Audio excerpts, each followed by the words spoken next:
제너레이티브 AI라고도 하죠. 이 기존의 AI 같은 경우에는 뭐 데이터와 패턴을 통해서 대상을 학습했다면 이 생성형 AI 같은 경우에는 이 데이터를 비교해서 학습합니다. 그러니까 쉽게 얘기해서 여러 가지 데이터를 많이 넣어주기만 하면 그걸 스스로 비교해가지고 이런 결과물을 착착착 만들어낼 수 있다는 거죠. 아, 그러니까 이 친구도 우리가 계속 얘기하는 딥 러닝. 그렇죠. 딥 러닝을 통해서 그렇죠. 이게 그 만화로 구현을 할 수가 있는 거군요. 네, 우리도 사람도 여러 만화를 많이 보다 보면 이런 장면에선 이게 어울려, 이런 얘기에서는 이런 표정이 어울려, 이런 것들을 생각해낼 수 있잖아요. AI도 마찬가지로 그런 것들을 구현을 해낼 수가 있다는 거죠. 그래서 뭐 복잡한 것뿐만이 아니라 밑그림이라든가 채색 정도까지도 이제 AI가 도와주면 사람들이 그림을 그릴 때 그만큼 굉장히 이제 간편하고 편리하게 일을 할 수가 있는 겁니다. 그렇다면 이제 AI를 이렇게 웹툰 시장에 접목했다라는 건 그만큼 뭔가 웹툰 시장이 커졌다라는 걸 반증하는 것 같은데요. 소장님, 웹툰 시장의 시장 규모는 어떤가요? 예전에는 그냥 이 만화책, 그러면 아이들의 전유물이라고 생각을 했는데 이제 웹툰 그러면 어른들까지 심지어 이제 돈을 써가면서 보기도 합니다. 저도 그중 하나고요. 대한민국 정책 브리핑 자료를 보면 이 글로벌 웹툰 시장 규모가 2021년에는 37억 달러, 이 우리 돈으로 무려 4조 6,900억 원인데 이게 연평균 36.8%씩 성장을 해서 무려 2030년에는 561억 달러. 그러니까 우리 돈으로 71조 원 넘는 규모까지 성장할 것으로 지금 예상이 되고 있습니다. 70조 원이 넘는다고. 네, 어마어마하죠.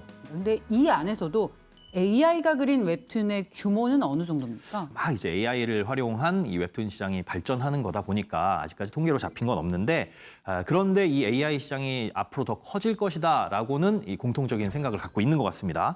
차세대 웹툰 작가를 계속적으로 이제 발굴을 해야 되는데 얼마 전에 이제 경상남도가 주관한 이 웹툰 작가 발굴을 위한 2023 경남 웹툰 캠퍼스 웹툰 스킬업 교육 프로그램 이런 것들이 이제 열렸습니다. 여기에서는 이제 비즈니스 특강으로 이 AI를 활용한 웹툰 제작 교육 이 프로그램도 여기에 포함이 돼서 홍보를 했다고 하니까 앞으로 점점 이 웹툰 시장에서 AI가 차지하는 비중이 점점 넓어질 걸로 기대가 되고 있습니다.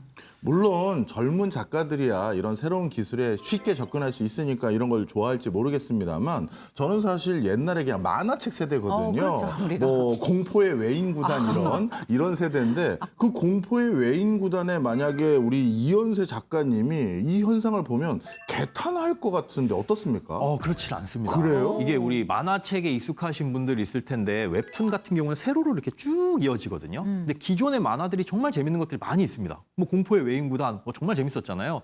근데 이거를 웹툰 형식으로 바꾸려면 그 크기도 조절해야 되고 뭐 중간중간 끊기도 해야 되는데 그걸 일일이 사람이 제작하게 되면 편당 수백만 원 정도가 들어간다고 해요. 그런데 실제로 이미 나온 작품들을 웹툰으로 바꾸는 과정에서 AI를 활용하게 되면 그 비용까지도 훨씬 더 절감할 수 있어서 실제로 자기 작품이 이미 있거나 아니면 그 캐릭터들을 AI를 활용하는 경우들이 많이 있습니다.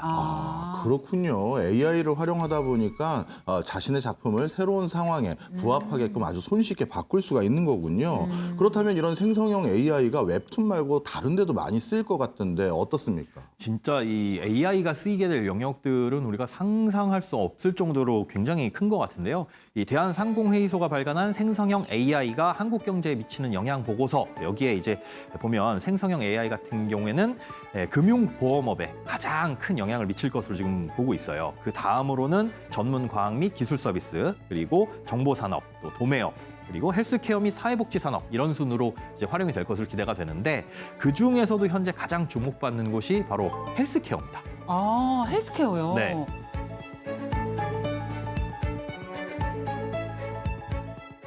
마침 며칠 전에 본 뉴스에서 변기에 이제 네. 볼일을 보시면 그걸 AI가 성능을 분석해서 건강 상태를 체크해 주시는 게 있다고 하더라고요. 조금 창피하네요. 실시간 체크가 됩니다. 그런데 지금 이 헬스케어 시장이 사실은 어르신들한테 굉장히 도움이 많이 되고 있다고 해요. 예를 들어서 N 플랫폼 업체에서 개발한 음성 AI 서비스가 있는데 이거 같은 경우에는 이제 어르신들의 말벗도 대주고 오늘 날씨 어때? 그러면 오늘은 날씨가 뭐 비가 올 것 같으니 우산을 챙기세요. 이렇게 알려주시면 뭐 심심할 때 혼자 계시면 좀 그렇잖아요. 그럴 때 이제 말벗도 해주고 또 장시간 동안 이 공간 감지가 안 되거나 이분이 조용하시다라고 한다면 무슨 일이 생긴 거 아닌가 해서 자동으로 신고도 해주는 아주 그냥 효자 노릇을 톡톡히 하는 이 손주 같은 AI라고 보시면 됩니다.